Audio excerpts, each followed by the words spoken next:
তাকে সবাই হাসির মানুষ হিসেবেই চেনে। নাটক কিংবা সিনেমার পর্দায় যিনি কমেডি চরিত্রে হয়ে উঠেছেন অনন্য, হুমায়ূন আহমেদের নাটকগুলোতে তার উপস্থিতি দিয়েছিল ভিন্ন মাত্রা। সেই অভিনেতা এজাজুল ইসলামের আছে আরেকটি পরিচয়, পেশায় তিনি একজন চিকিৎসক। শুধু চিকিৎসক নন, তাকে ডাকা হয় গরিবের ডাক্তার নামে। তার কাছে রোগীরা যেতে পারেন নির্ভয়ে, ভিজিট ফি মাত্র ৩০০ টাকা।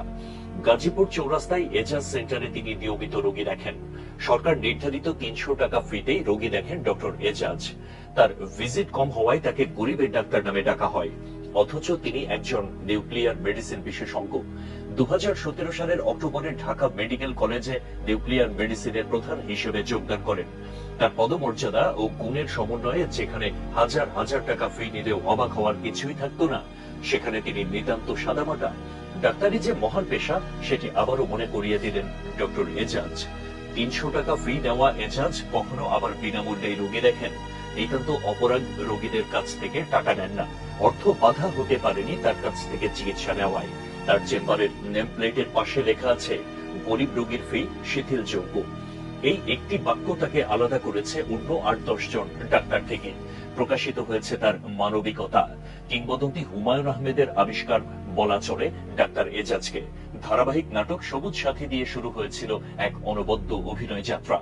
এরপর একে একে শ্রাবণ মেঘের দিন, দুই দুয়ারি, চন্দ্রকথা, শ্যামল ছায়া, ৯ নম্বর বিপদ সংকেত, আমার আছে জল দিয়ে কোটি মানুষের হৃদয়ে জায়গা করে নিয়েছেন। তিনি বাংলা সিনেমার সর্বোচ্চ সম্মাননা জাতীয় চলচ্চিত্র পুরস্কারও পেয়েছেন। কেবল অভিনয় দিয়েই যিনি সবার অন্তরে ঠাঁই করে নিয়েছেন। ডাক্তার হিসেবে এজাজ যেন সেই ঋণ শোধ করছেন।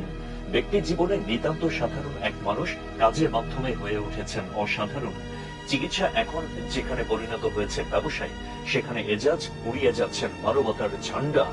নিজের অভিনয় ও ডাক্তারি জীবন নিয়ে ডক্টর এজাজ একবার এক সাক্ষাৎকারে বলেছিলেন, অভিনেতা হিসেবে আমি যেমন শতভাগ সুখী, ডাক্তার হিসেবেও শতভাগ। আমার পরিবার নিয়েও আমি দারুণ সুখী।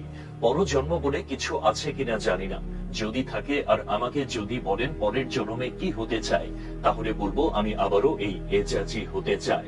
মানুষের সেবা করার মাঝে এক ধরনের তৃপ্তি আছে, মানুষকে হাসানোর মধ্যে একরকম আনন্দ আছে। আমি এসব থেকে বঞ্চিত হতে চাই না। আমি এজাজ হয়েই ফিরতে চাই সুযোগ থাকলে।